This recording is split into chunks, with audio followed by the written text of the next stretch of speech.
वेल्लोर, मेट्रोपलियम और इससे पहले चेन्नई के रोड शो, ये कह क्या रहे हैं, ये क्या कहना चाह रहे हैं? और कच्चा तीवू का मसला कितना बड़ा आपको लगता है कि लोगों के दिल को छू सकता है? क्योंकि हमको याद है, हम बचपन से लेके आज तक जब तमिलनाडु के बारे में पढ़ते हैं और श्रीलंका के बारे में, तो यही पढ़ते हैं कि मछुआरे पकड़ लिए, मछुआरे छोड़ दिए, सरकार ने मछुआरों को लेकर विरोध जताया। तो आखिर आपको लगता है कि क्या है ये रैलियां कैसी रही और इस मुद्दे का क्या असर है? और भाई और बहनों को न्यूज़ नेशन नेटवर्क के मुताबिक मैं पहला नमस्ते बता देता हूँ। और पहला, मोदी जी जब भी यहाँ पे आते हैं खुशी बहुत ज़्यादा हो जाता है। आप चेन्नई में थे पिछले कल, और चेन्नई का लोग को आप देखना है, उनका इमोशन देखना है, उनका आंखों देखो आप। पूरा वीडियो और फोटोग्राफ्स अभी सोशल मीडिया में है और मास मीडिया में कहीं पर भी मिल जाता है। आप उनका खाली इमोशन देखो, कितना खुश दिखते हैं।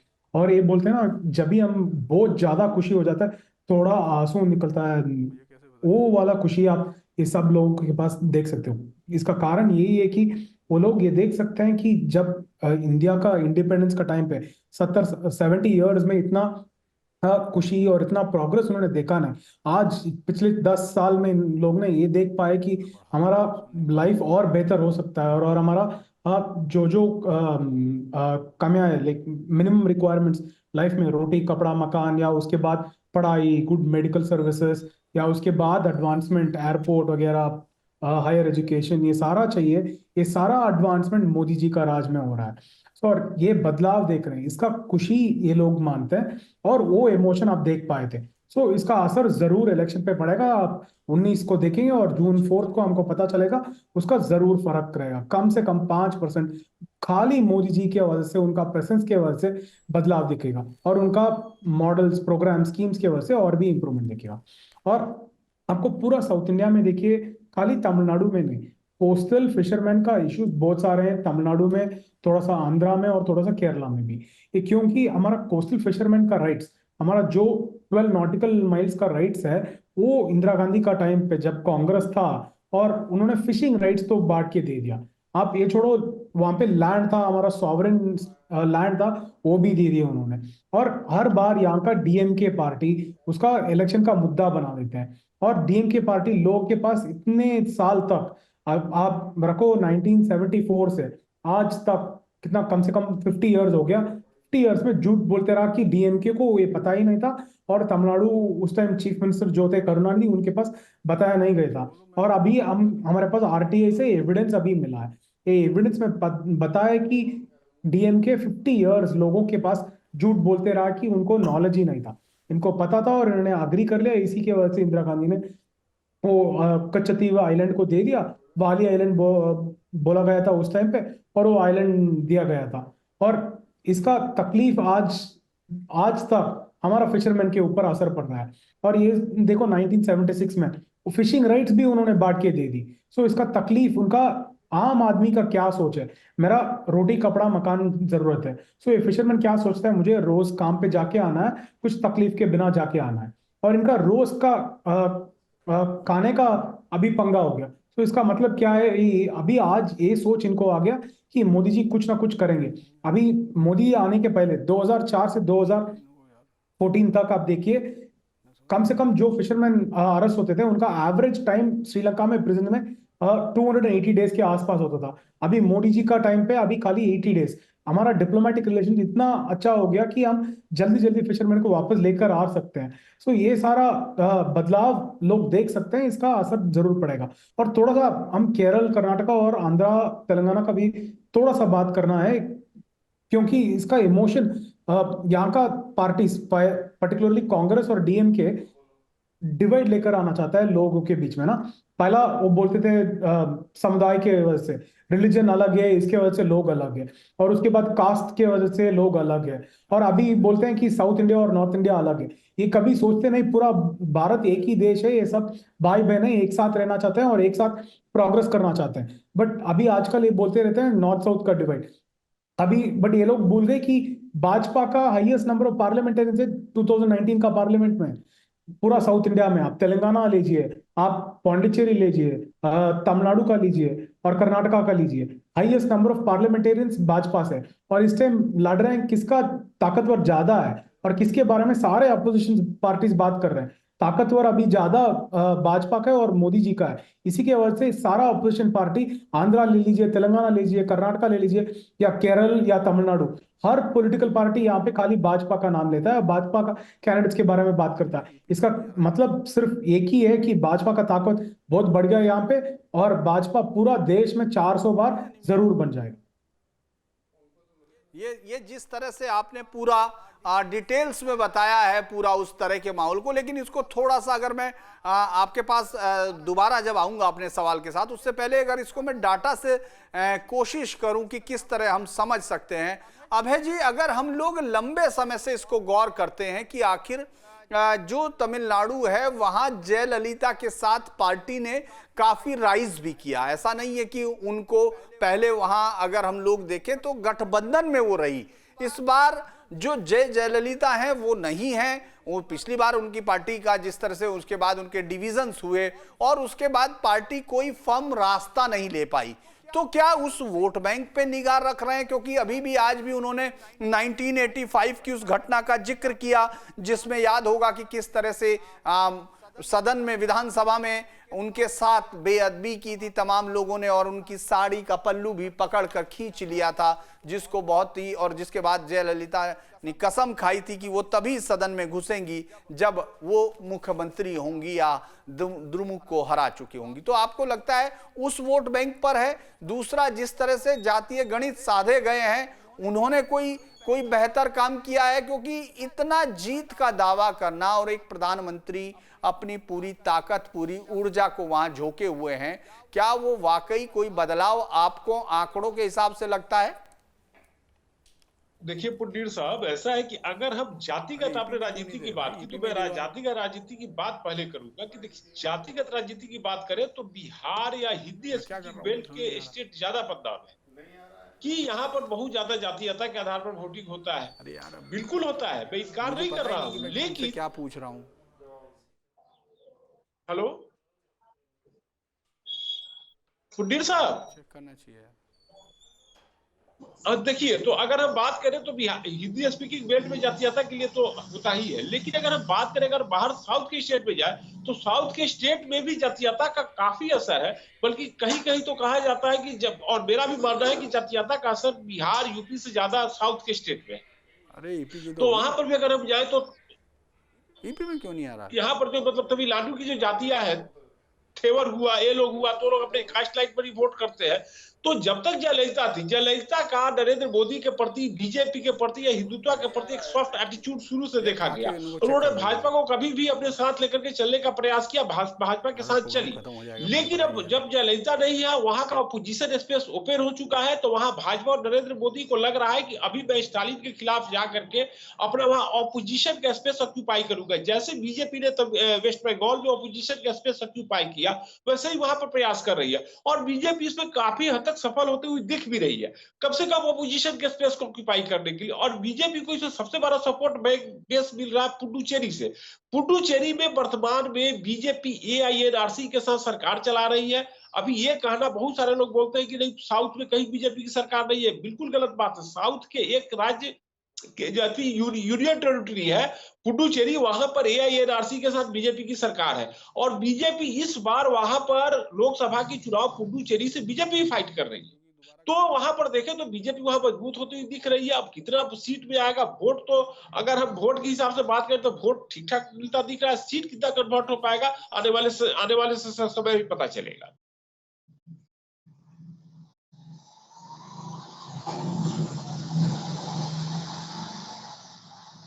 पुण्डीर साहब,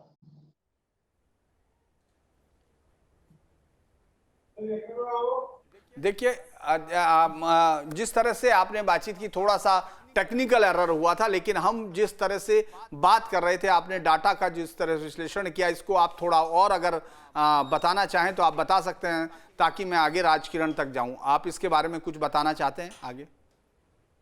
जी देखिए, जहां तक बात है कि जातिगत आधार पर बात करें तो देखिए वहां पर जातिगत आधार पर थेवर जो जाति था, जो एआईएडीएमके का वोटर था, वो इस बार लग रहा है कि बीजेपी के साथ आ सकता है, या एआईएडीएमके की जो वह जातियां जो बीजेपी के लिए वोट करती थी, वह जातियां जो एआईएडीएम के लिए वोट करती थी, इस बार बीजेपी के लिए वोट करती महसूस हो रही है।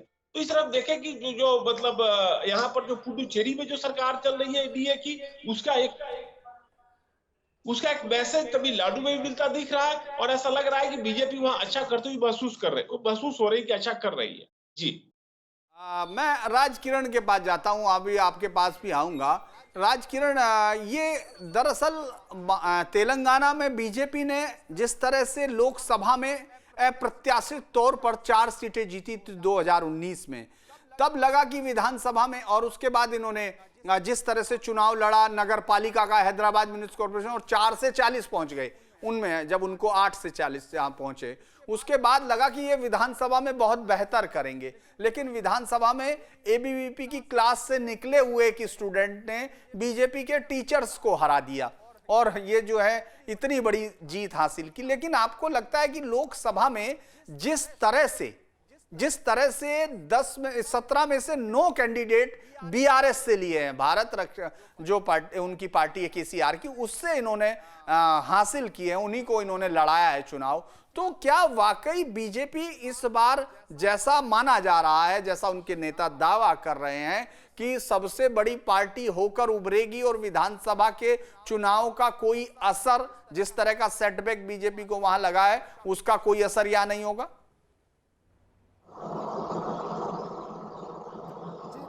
यहाँ पर तेलंगाना में पिछले 6 से 8 महीने से देखा गया तो तेलंगाना का राजनीति पूरी तरह से बदल गया है कि यहाँ पर तेलंगाना में ऐसा दिख रहा है कि कुछ 8 महीने पहले एक यहाँ पर बीआरएस की लहर दिख रहा था। उसके बाद कांग्रेस, जब असेंबली इलेक्शन से ठीक पहले यहाँ पर कांग्रेस ने एक हवा बनाई कि कांग्रेस जीतने वाली है असेंबली इलेक्शन से ठीक 6 महीने पहले।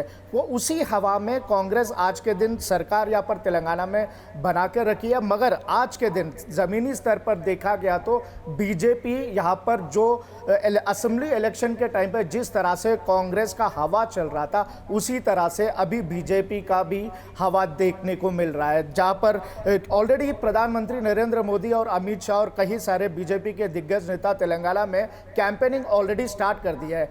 यहाँ पर हैदराबाद के आउटस्कर्ट्स में प्रधानमंत्री मोदी जी भी यहाँ पर आकर एक रोड शो किया है ऑलमोस्ट 1.5 किलोमीटर का। उससे बीजेपी को बहुत अच्छा माइलेज मिल रहा है। वो हैदराबाद के बॉर्डरिंग एरियाज में है, जहाँ पर 3 कॉन्स्टिट्यूंसी में उसका प्रभाव देखने को मिल रहा था अपने को, हैदराबाद, सिकंदराबाद और मल्काजगिरी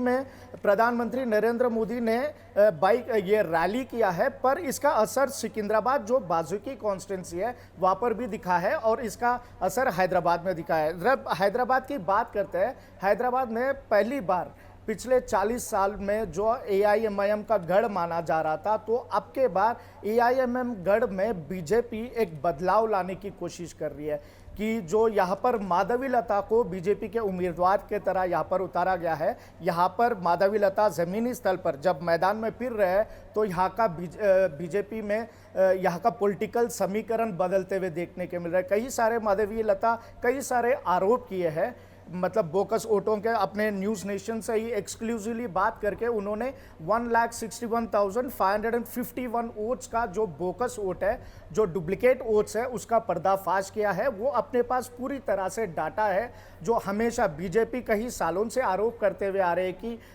एआईएमआईएम हमेशा यहाँ पर बोकस वोटों से जीती है, डुप्लीकेट वोटों से जीती है। मगर अब के बार माधवी लता ने इस पूरे चीज़ को पर्दाफाश करते हुए 1,61,000 वोटर्स का एक लिस्ट बनाई है, जिसमें उन्होंने न्यूज़ नेशन से बात करते हुए बताया अपने टीम से कि जो एपिक नंबर आता है, जो यूनिक आइडेंटिटी नंबर आता है, epic number voter ID card पे, वोटर आईडी वेबसाइट पे जब वो एपिक नंबर मारते हैं तो दो एक बंदे के नाम पे दो आईडी कार्ड दिखाई दे रहा था, वोटर आईडी कार्ड। यहाँ पर हैदराबाद असेंबली में 7 कॉन्स्टिट्यूंसीज आते हैं जो एमएलए कॉन्स्टिट्यूंसीज, जो वो एक एपिक आईडी पे दो वोटर आईडी दिखा रहे थे। एक है एक असेंबली कॉन्स्टिट्यूंसी का और दूसरा रहेगा दूसरा मतलब एक याकुतपुरे का, एक चंद्रायन गुट्टे का। उस तरह से 1,61,551 डुप्लीकेट वोट्स का पर्दाफाश किया है। और माधवी लता ये भी आरोप कर रहे हैं कि तकरीबन अभी पूरी हैदराबाद में पार्लियामेंट में देखे गए तो तकरीबन 22 लाख वोटर है। 22 लाख वोटर में से तकरीबन 6 लाख से ऊपर बोकस वोट का ये दावा कर रही है। मगर उन्होंने बता रहे हैं कि मेरे पास पूरी तरह से प्रूफ है, ऑलरेडी मैं इलेक्शन कमीशन को मैंने सबमिट किया है, जीएचएमसी को सबमिट किया है, कई सारे वोटर्स को निकाल दिए गए थे। उसके बावजूद 6 लाख वोटर डुप्लीकेट वोटर है जो अभी आज के दिन में एग्जिस्टिंग है हैदराबाद पार्लियामेंट में, और इसके ऊपर काम कर रहे हैं, अभी उसको निकालने की कोशिश कर रहे हैं। ये इनका माधवी लता जी का ये आरोप कर रहे हैं। रही दूसरे हैदराबाद से हटकर दूसरे कॉन्स्टिट्यूंसी में देखा गया तो पिछली बार जो 4 जगह एमपी सीट बीजेपी ने जीता है, मगर अब के बार बीजेपी का दावा है कि कम से कम 12 सीट जीतेंगे, जिसमें 17 तेलंगाना में एमपी सीट आते हैं, उसमें से 12 सीट जीतने के दावा कर रहे हैं। जहां पर बंडी संजय जैसा एक फायर ब्रांड लीडर थे जो तेलंगाना में पूरी तरह से तेलंगाना में एक बीजेपी का हाइप लेके आए थे पिछले 1-1.5 साल पहले। आपने देखे जब बंडी संजय के हटने के बाद वो बीजेपी का कहीं ना कहीं ग्राउंड्स मतलब कार्यकर्ताओं में एक जोश कम नजर आते हुए दिख रहा था। मगर अब फिर अभी मोदी जी के रोड शो के बाद फिर से बीजेपी में वो पुराना उत्साह पुनर्उत्साह देखने को मिल रहा है। मैं एक बात जरूर पूछूंगा कि क्या वाकई इतनी ताकत माधवी लता में दिखाई दे रही है कि 40 साल से जो अवैध दुर्ग बना, जो पूरा गढ़ बना हुआ है ओवैसी का, जो पहले इनके पिता हुआ करते थे और 4-5 बार से ये लगातार है, यानी 20 साल से ये भी हैं, उससे पहले 20 साल इनके पिता रहे, और ये जो उससे पहले तो खैर नॉर्मल लोग भी जीते रहे हैं। तो ऐसा क्या हुआ है और आज माधवी लता ने भी ऐसा क्या कर दिया कि वो उनको हराने का दावा कर रही हैं, और वाकई लोग उस पर यकीन करते हुए भी दिख रहे हैं, बहुत ऊर्जावान। और मुझे लगता है जिन इस 2024 के इलेक्शन में जिन साउथ के चेहरों की सबसे ज्यादा पहचान इस देश में हो रही है, उनमें से एक चेहरा वो भी है। तो ऐसा क्या है, आप बताइए राजकिरण। जी धीरेन्द्र जी, माधवी लता को देखे गया तो बीजेपी 40 सालों से हमेशा एक आरोप करते हुए आ रही है कि यहाँ पर एमआईएम बोकस वोटों से जीतते हैं। तो अभी माधवी लता इस सब चीज़ों को पर्दाफाश करते हुए वो एक प्रूफ के तरह लेके आया है, जहां पर हमने देखा है कि 1,61,000 वोट डुप्लीकेट वोट्स जो है वो अपने पास न्यूज़ नेशन में बैठ के पूरी तरह से क्लियरली एक एपिक नंबर डालकर एक बंदे के ऊपर 2 कॉन्स्टिट्यूंसी में वोट दिखाई दे रहा है। वो इसी तरह से 6 लाख वोटर का जो आरोप कर रहे थे, मगर आरोप अभी सच में दिखाई दे रहा है। बीजेपी कार्यकर्ताओं में जो जोश दिख रहा है, ये अभी बीजेपी में जो है, जो हमेशा एक आरोप के तरह देखते थे कि हमेशा एक मिथ के तरह रहता था कि हैदराबाद मतलब हाँ असदुद्दीन ओवैसी जीतेंगे। मगर माधवी लता जिस तरह से बात कर रहे हैं, जिस तरह से ग्राउंड लेवल पर कार्यकर्ताओं को मिल रहे हैं, जो रेगुलर वोटर को मिल रहे हैं, यहाँ पर थोड़ा डिफरेंट दिख रहा है, क्योंकि असदुद्दीन ओवैसी को सीधी तरह से टक्कर देते हुए यहाँ पर नजर आ रही है। मगर जहाँ तक हमने देखा है कि जो 7 कॉन्स्टिट्यूंसीज में अभी तक 7 कॉन्स्टिट्यूंसी में ग्राउंड लेवल में इन्होंने काम किया है कि वहाँ पर कुछ ऐसे 4 कॉन्स्टिट्यूंसी है जहाँ पर मुस्लिम आबादी ज़्यादा है, और वहाँ पर मुस्लिम एमआईएम को ज़्यादातर वहाँ पर फ़ायदा मिल सकता है। मगर दूसरे 3 जो कॉन्स्टिट्यूंसीज है, एक है कारवान, एक है गोशामहल जो वहाँ से राजा सिंह का एमएलए है, बीजेपी के एमएलए है, और एक मलकपेट। ये 3 कॉन्स्टिट्यूंसी में हिंदुओं का आबादी ज़्यादा है, हिंदुओं के वोटर्स ज़्यादा है। तो माधवी लता ये दावा कर रही है कि ये तीन कॉन्स्टिट्यूंसी में से जो आराम से एक कॉन्स्टिट्यूंसी से हम लोग 1 लाख वोट हासिल करेंगे, ताकि हम लोग का ये मोटा 3 लाख यही हो जाता है। बाकी जो 4 कॉन्स्टिट्यूंसी है उसमें से हम 2 से 3 लाख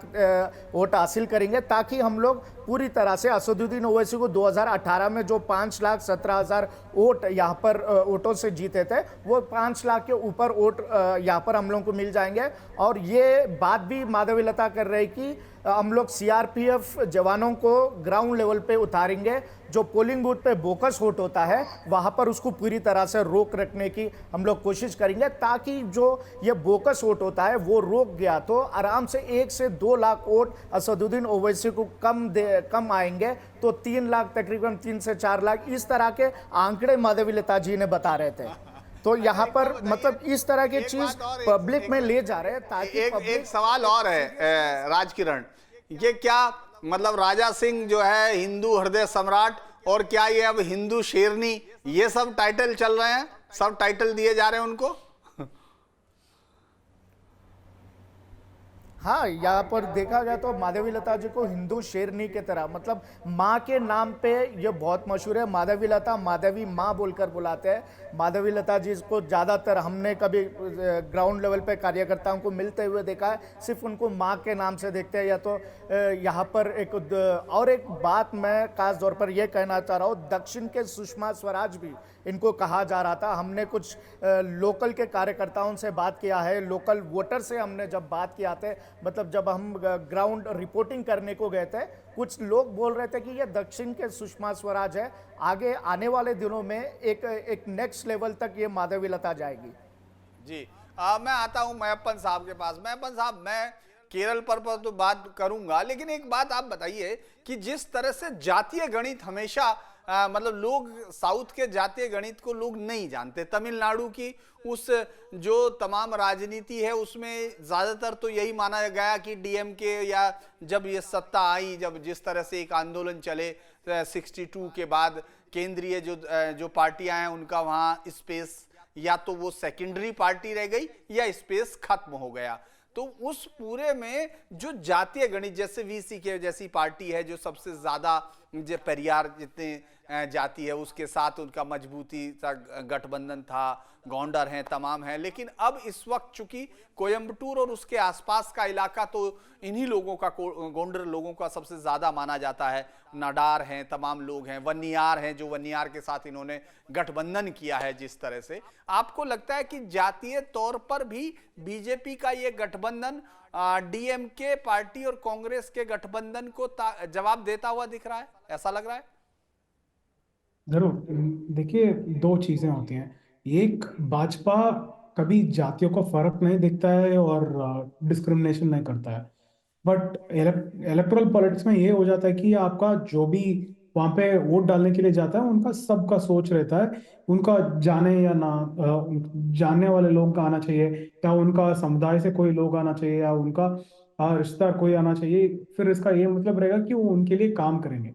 बट भाजपा का अण्णामलई और भाजपा का हर कैंडिडेट तमिलनाडु में ये बदलाव लेकर आए हैं कि जो भी वहाँ का रिप्रेजेंटेटिव हो जाएंगे, वो जैसे मोदी पूरा इंडिया का परिवार का लोग, और इंडिया में जो भी लोग हैं वो मोदी का परिवार में है, वैसे ही ये सारा कैंडिडेट्स वहाँ का कॉन्स्टिट्यूएंसी का परिवार बन जाएंगे। इसका ये मतलब है कि बिना जाति का ये सब लोग काम करेंगे, एक। और दूसरा, वैसे भी आप देख ले, कम से कम अरिथमेटिक तो रहना चाहिए, क्योंकि डीएमके और एडीएमके कैलकुलेशन हर बार रहते रहे हैं, और 1960 से आज तक हमको देखना है तो कम से कम 60 इयर्स का ये मैथमेटिक्स को हम बदलने का जरूरत है। फिर इसका काम भी भाजपा ने किया है। आप भाजपा का हर कैंडिडेट, आप तमिलनाडु, पूरा तमिलनाडु में देखिए, भाजपा हर समुदाय का लोग को कैंडिडेट बना हुआ है। बट आप बाकी का समुदाय देखिए, डीएमके बात करते रहे कि वो मुसलमान के लिए खिलाफ नहीं है, डीएमके का एक भी मुसलमान कैंडिडेट नहीं है। कितने क्रिश्चियन कैंडिडेट है? कोई भी नहीं है। एडीएमके में देखिए, एडीएमके खाली एक कैंडिडेट है। सो बाकी पार्टी कुछ रिलीजन की तरफ से कुछ बात नहीं कर सकते हैं। और आप कम्युनिटी का ले लीजिए, नाडार का समुदाय बहुत बड़े समुदाय, काउंटर का समुदाय बहुत बड़े समुदाय, और बाकी समुदाय भी कंसिडरेबल सिग्निफिकेंट पोर्शंस में है। और एक कंसिडरेबल पोर्शंस में जब भी है, फिर भी डीएमके एक दो समुदाय को कंप्लीटली छोड़ दिया। नाडार समुदाय में एक भी कैंडिडेट नहीं है डीएमके से। फिर आप हर बंदे का पार्टिसिपेशन कर रहे हो, आप सोशल जस्टिस का बात कर रहे हो, फिर आपका क्या काम है? और सोशल जस्टिस का जब आप बात करते हो, आप कोई एससी या एसटी का बंदा, यानी जनजाति लोग को आप जनरल कॉन्स्टिट्यूंसी में आप खड़ा करेंगे क्या? बट डीएमके खाली बात करते रहता है बट कभी करता नहीं। भाजपा में देखिए, हमारा मिनिस्टर है एल मुरुगन जी, और पहला अध्यक्ष है तमिलनाडु भाजपा का, और वो जो जाति से आते हैं उनका बहुत कम का लोग यहाँ पे रहते हैं और बहुत बैकवर्ड लोग रहते हैं, और उनको भी इस बार टिकट दिया है। सो भाजपा का यही है कि हर बंदा, हर कम्युनिटी, और जो लास्ट मैन बोलते हैं हम कॉन्स्टिट्यूशन में, वो लास्ट मैन पार्लियामेंट तक जाने का जरूरत है और उनका रिप्रेजेंटेशन वहां दिखाने का जरूरत है। और ये सारा कैलकुलेशन भाजपा भी लेकर गया है। तमिलनाडु में बोलते हैं 3 चीज देखना होता है, यानी बोलते हैं ना अंग्रेजी में all is fair in love and war, वैसे तमिल में भी एक कहावत है कि जो भी चाहिए इलेक्शन जीतने के लिए या वॉर लड़ाई जीतने के लिए करने का जरूरत है। और भाजपा इस बार जो भी पार्टी तमिलनाडु में वो कुछ भी करेंगे, भाजपा भी लोग का अच्छे के लिए, अच्छा दिन के लिए और भी काम करेंगे, और जो भी जरूरत है वो सारा काम करेंगे। जी मैं एक बाइट सुन लेते हैं हम लोग, प्रधानमंत्री मोदी की बाइट सुन लेते हैं, वो क्या कह रहे हैं, और उसके बाद फिर आगे चलेंगे अभय जी के पास। जी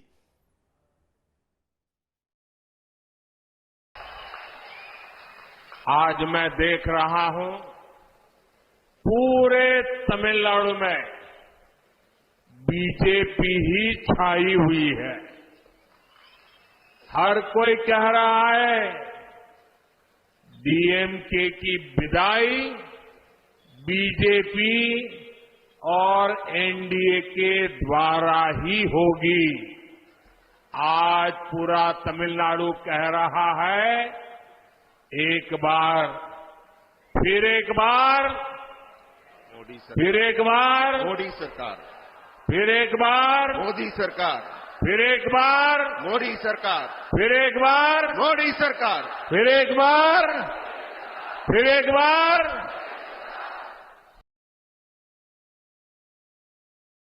साथियों, मेरे मन में वेलूर के लिए हमेशा से एक विशेष श्रद्धा रही है। जब मैं गुजरात का सीएम था तब भी मैं श्रीपुरम नारायणी मंदिर यानी गोल्डन टेम्पल आया था। तमिलनाडु तो शक्ति की उपासना करने वाले लोगों की धरती है, लेकिन इंडी अलायंस के लोग इसी शक्ति का भी अपमान करते हैं। आपको याद होगा कांग्रेस के युवराज ने क्या कहा है, हिंदू धर्म में जो शक्ति है वो उस शक्ति का विनाश करेंगे। यही मानसिकता डीएमके की भी है।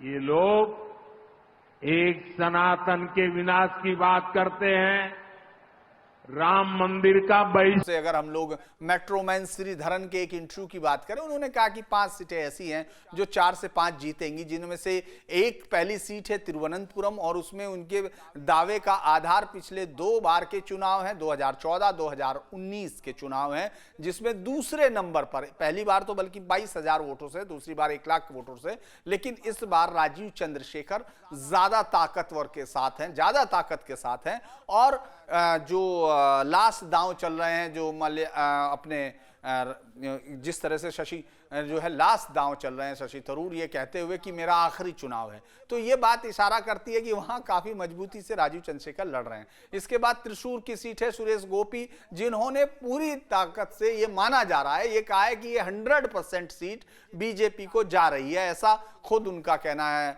श्रीधरन साहब का। और पिछली बार वो पलक्कड़ से चुनाव हार गए थे, बीजेपी ने उनको किया था, तो उन्होंने कहा भी 94 ईयर की उम्र में अब चुनाव नहीं लड़े और जीत भी जाऊंगा तो मैं फिर उसका क्या जनता के लिए। तीसरी सीट है जिसकी बहुत चर्चा है, वो है आपकी पथानिमथिट्टम, जो ये सीट है जिस पर खुद AK एंटनी के बेटे अनिल एंटनी ताकत के साथ लड़ रहे हैं। चूंकि आज जो मैं केरल की बात कर रहा हूं वो इसलिए कर रहा हूं कि केरल में अब केरला स्टोरी आ गई है।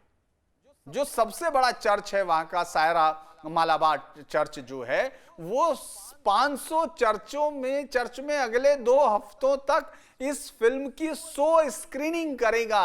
उन 10वीं से 12वीं के बच्चों को ये दिखाई जाएगी, इसकी बुकलेट बनाई जा रही है और अभी 2 से 4 अप्रैल उसने इसको पूरे उसमें दिखाया। और जब दूरदर्शन पे इसको दिखाया जा रहा था, पिनरई विजयन से लेके कांग्रेस के तमाम नेताओं ने बहुत ताकत के साथ विरोध किया। उन्होंने कहा कि ये सब नहीं दिखाई जा सकती, जबकि ये सेंसर बोर्ड से अप्रूव है, इसने एक अच्छी सफलता हासिल की और बहुत सारी चीजें। चूंकि केरल से सबसे ज्यादा संख्या में लोग जो सीरिया का वो जो ISIS है उसमें शामिल होने गए थे, तो मुझे लगता है कि ये फिल्म तो उसको डिपिक्ट करती है। लेकिन इसका मतलब है कि राजनीति में इस वक्त जो मोदी के हथियार हैं उनमें से एक केरला स्टोरी भी बाद में बन गई। और अगर ये 18% वोट जो कांग्रेस का वोट है, बहुत इंपॉर्टेंट बात यह है कि वहां अल्पसंख्यक वोट हमेशा से कांग्रेस को वोट करता है, चाहे वो मुस्लिम हो और चाहे वो क्रिश्चियंस हो।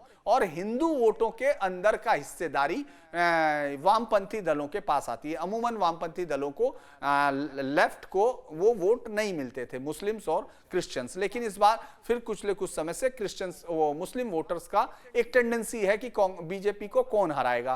तो मुझे लगता है कि ये शिफ्टिंग भी जल्दी होगी। ये केरल के अंदर एक बड़ा शिफ्ट हम पॉलिटिकल चीजों में देखेंगे। कांग्रेस ने इस बार ये कोशिश की, कांग्रेस और जो CPIM और लेफ्ट पार्टी में ये कहा जा रहा है कि वहां क्यों समझौता नहीं हुआ, तो एक कारण अभय जी मुझे ये भी लगता है कि वो तीसरा स्पेस नहीं देना चाहते। अगर वो दोनों एक हो जाते तो अपोजिशन के तौर पे वहां सिर्फ विपक्ष पे बीजेपी खड़ी होती और जो उनके लिए बहुत असहज हो जाता है। एक कारण ये भी है। तो लेकिन अगर 15% वोट शेयर था तो आपके हिसाब से, जैसे मैं आपको बता रहा हूं, एक तिरुवनंतपुरम सीट हो गई, एक आपकी ये सीट हो गई जिसपे त्रिशूर में जिसपे सुरेश गोपी है, तीसरी आपने पथनीमथिट्टम की सीट हो गई, चौथी सीट अटिंगल की है जहां से एक और केंद्रीय मंत्री लड़ रहे हैं, मुरलीधरन। वहां से वो सीट भी बहुत जीत की सीट मानी जा रही है। और जो सबसे इंटरेस्टिंग सीट है वो है अलापुझा की, जिसपे शोभा सुरेंद्रन लड़ रही हैं। तो ये वो सीटें हैं जो गिनाई जा रही।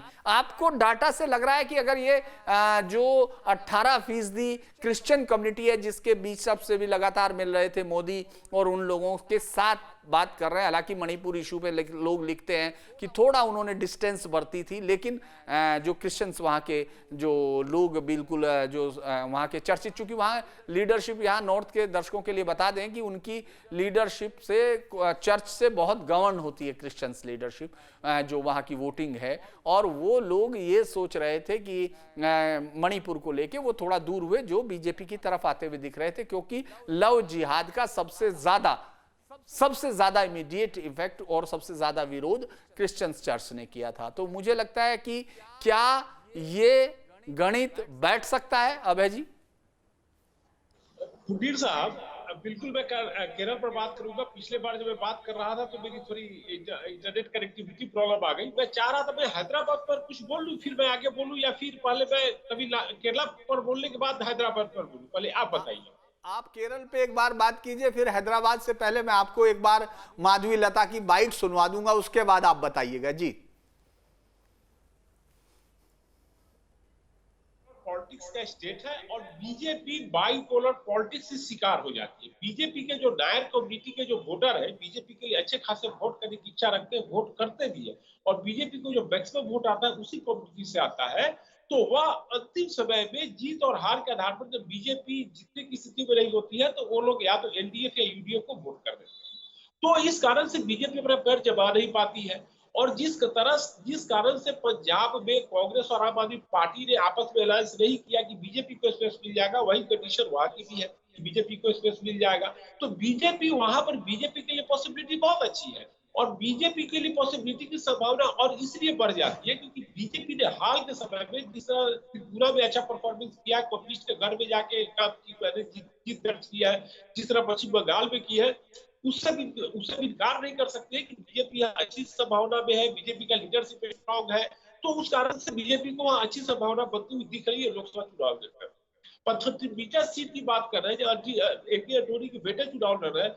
उस पर बीजेपी की संभावना का आधार इस तरह से है कि 2020 के लोकसभा चुनाव में जहां जीतने वाले कैंडिडेट को 3,80,000 वोट आया था, बीजेपी को 2,97,000 वोट आया था। तो बीजेपी और 83,000 का वोट जो गैप है, बीजेपी अगर भर ले तो आश्चर्य की बात नहीं होगी।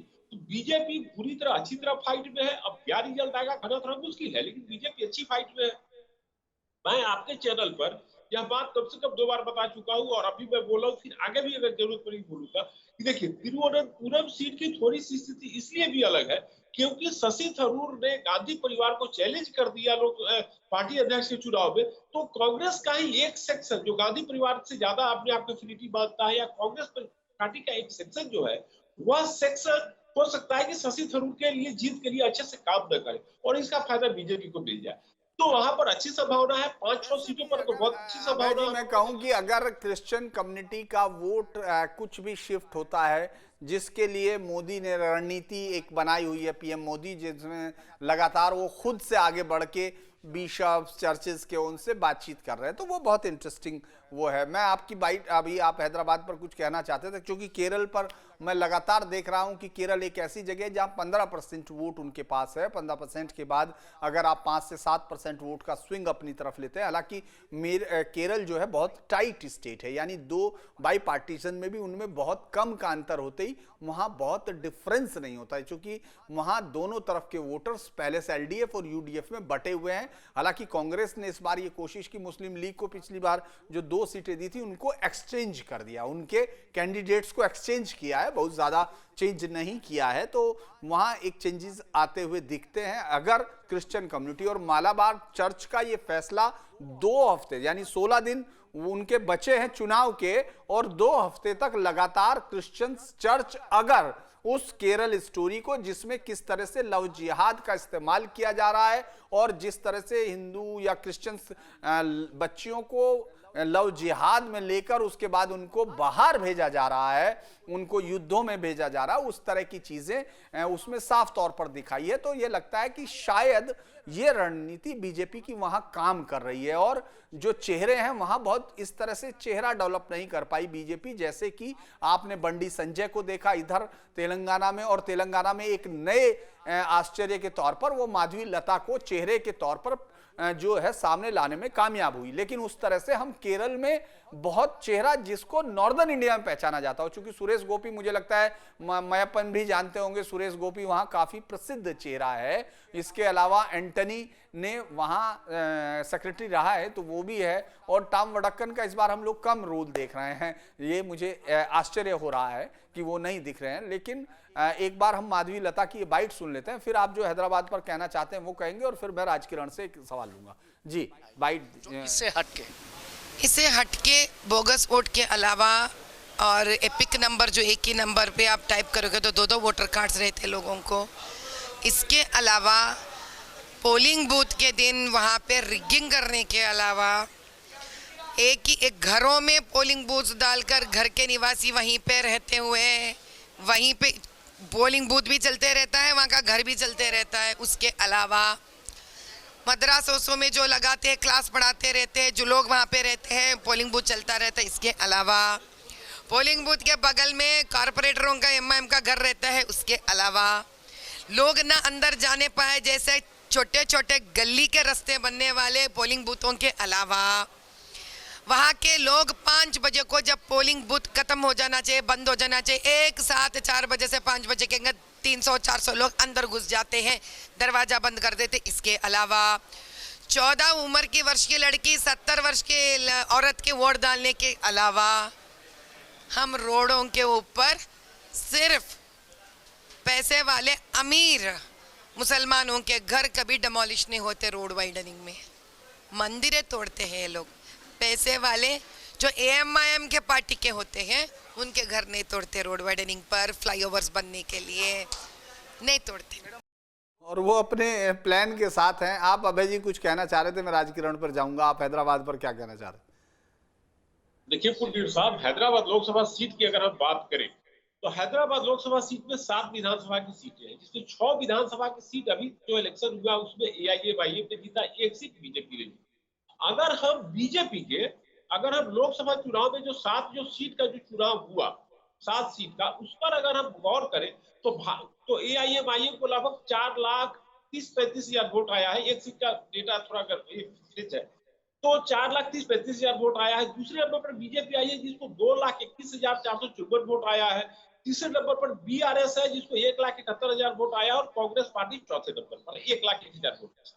तो ये तो विधानसभा चुनाव में सीट का बाइफरकेशन के आधार पर बात रहा। लेकिन बात यहाँ से शुरू होती है कि जो हैदराबाद लोकसभा की जो सीट है वह कम वोटिंग परसेंटेज के लिए जानी जाती है। पिछले लोकसभा चुनाव में वहां महज 44.50% वोट हुआ है। वहां पिछले लोकसभा चुनाव में 19,50,000 लोग वोटर थे, और वोट कितना हुआ? 8.5 लाख के करीब हुआ है। 44% के आसपास वोट हुआ है। अंतिम बार 1999 में जब लोकसभा का चुनाव हुआ तो 70%, 69.15% हुआ। उसके बाद कभी 52%, कभी 53%, पिछले बार तो 44% पर वोट आया।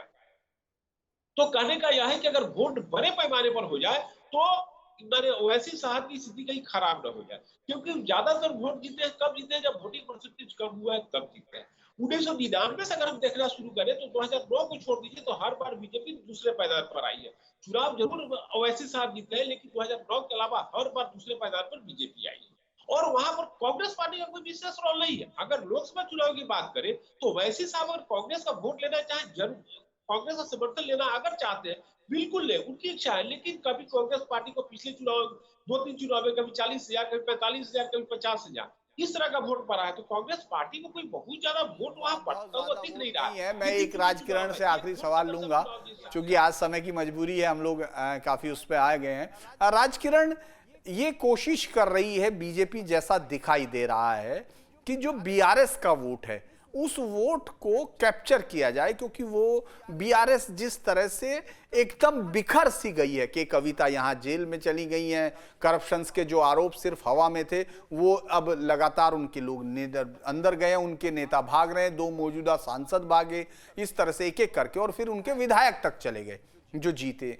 तो आपको क्या लग रहा है कि उस वोट बैंक को ये कैप्चर कर पाएंगी? और ऐसा क्या है कि जो ये वोट परसेंटेज कम होता है, क्योंकि ये कहा जाता है मुस्लिम वोटर्स का परसेंटेज अमूमन हाई होता है उन इलाकों में जो ओल्ड हैदराबाद की बात करते हैं, जिसको निजाम शाही का इलाका कहा जाता है, और वहां हिंदू वोटर्स कम होता है। क्या है, अगर ये वोट परसेंटेज बढ़ता है तो क्या समीकरण बदल सकते हैं?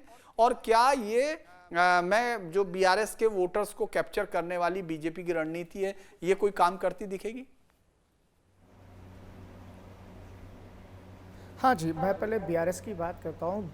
BRS की जब से कविता जी को यहाँ से अरेस्ट किया गया है उसके बाद पूरी तरह से तेलंगाना में समीकरण चेंज हो गया है। जो BRS का वोट बैंक था वो अभी 2 तरफ कटते हुए नज़र आ रहा है। एक है कांग्रेस की तरफ, ऑलरेडी कांग्रेस में 3 MLAs जा चुके हैं, 3 MLAs अभी तक ज्वाइन हो चुके हैं, और दूसरी तरफ बीजेपी पूरी तरह से कोशिश कर रही है कि जो ग्राउंड लेवल के लीडर्स हैं, जो सरपंच होते हैं और ZPTC होते हैं, ज़िला परिषद के लीडर होते हैं, जो मंडल परिषद के लीडर्स होते हैं, इन लीडर्स को बीजेपी कैप्चर करने, मतलब इन लीडर्स को अट्रैक्ट करने की कोशिश कर रही है। ऑलरेडी बीजेपी इसके ऊपर काम पर जुटे हुई है, और महबूब नगर में और मेरछल में, मेदक में, इस जगहों पर, कई जगहों पर बीजेपी BRS के जो लीडर्स हैं उन लोगों को अपनी तरफ खींचने की कोशिश कर रही है। तो ऑलरेडी जब हमने कल फिरोज खान से बात किया था, फिरोज खान से कुली डंके के चोट पे कह रहे हैं कि हम लोग अब की बार ये 2024 के MP इलेक्शन के बाद हम लोग BRS को खाली करने वाले हैं, सिर्फ 4 या 5 लोग रहेंगे। ऑलरेडी हमारे साथ 24 से 25 लोग कांग्रेस से टच में है। और दूसरी तरफ बीजेपी, ये बहुत दिन से सुनने में आ रहा है बीजेपी की तरफ से कि हमारे पास 10 से 12 लोग टच में हैं BRS के लीडर्स। मतलब यहाँ पर वोट, जो BRS का वोट बैंक था, वो वोट बैंक लीडर्स हो या वोट बैंक हो, वो बढ़ते हुए नजर आ रहा है। और खास बात यहाँ पर देखा गया तो वरंगल जैसे, जहाँ पर वरंगल में जो BRS के लीडर को, यहाँ से BRS से MP के उम्मीदवार को, कविता जी को उनको यहाँ पर चुने गया था BRS की तरफ से, मगर वो कविता जी पार्टी पर ये आरोप रखते हुए छोड़ के कांग्रेस से फिर वहाँ से वरंगल के सीट ला लिए। तो इस तरह से 2-3 जगहों से BRS को झटके लग रहे हैं। BRS कोशिश कर रही है कि पूरी तरह से, इस तरह से माहौल कुछ नहीं है, हम सब कुछ ठीक है, पार्टी कैडर हमारे पास है, लीडर हमारे पास है, बताने की कोशिश कर रही है, मगर वहाँ पर हकीकत में देखे गए तो कहीं ना कहीं बीआरएस में नेता जो यहाँ पर एमपी सीट के लिए खड़े रहने के लिए देख रहे हैं वो मिलने में बहुत मुश्किल हो रहा है। रही हैदराबाद की बात, जब हैदराबाद के बाद आपने कहा है यहाँ पर हैदराबाद में जो 7 कॉन्स्टिट्यूंसीज की बात कर रहे थे हम, 7 कॉन्स्टिट्यूंसीज में जहाँ पर सिर्फ एक ही जगह पर एमआईएम, एक ही जगह पर बीजेपी ने यहाँ पर गोशामैल कॉन्स्टिट्यूंसी में जीता हुआ है, तो बाकी 6 जगहों पर जहाँ पर एमआईएम का पकड़ है वहाँ पर हिंदू वोटर्स जो है तकरीबन यहाँ पर देखेगा तो पूरा हैदराबाद पार्लियामेंट कॉन्स्टिट्यूंसी में 22 लाख वोटर्स है, जिसमें तकरीबन 8 से 9 लाख तक हिंदू वोटर्स है और 12 से 13 लाख तक मुस्लिम वोटर्स है। यहाँ पर जब वोटिंग हर साल बीजेपी का ये आरोप है और जो अपन ज़मीनी स्तर पर अपन देखते हैं यहाँ पर वोटिंग परसेंटेज 40%, कभी 35%, कभी 50%। आज तक ऐसा नहीं हुआ है कि कभी बहुत ही कम, पिछले सालों में देखेगा तो 55% से ऊपर ज़्यादा हैदराबाद में पोलिंग नहीं हुआ। उसकी असर क्लियरली दिखता है जो यहाँ पर असदुद्दीन ओवैसी जो बड़े मार्जिन से, मतलब 2 लाख, 2.5 लाख, 3 लाख के मार्जिन से जीतते हुए नजर आ रही है। मगर अब माधवीलता अब की बार डंके के चोट पे और दावा करती है कि अब के बार यहाँ पर पोलिंग ज़्यादा होगा, क्योंकि अब तक इस तरह के माधवीलता के जैसे बीजेपी में कोई उम्मीदवार नहीं थे, तो अभी बीजेपी में एक फायर ब्रांड लीडर की तरह माना जाता है जो हैदराबाद में, जो हमेशा राजा सिंह और बंडी संजय जो तेलंगाना में बीजेपी के एक स्ट्रांग हिंदुत्व लीडर्स है, उनसे हटते देखते हुए अभी माधवीलता जो एक महिला है, एक शक्ति के रूप में यहाँ पर बीजेपी के लोग बताए रहे कि एक शक्ति के रूप में हैदराबाद को भाग्यलक्ष्मी माता के रूप में वो बचाने आ रही है। इस तरह की ये बीजेपी का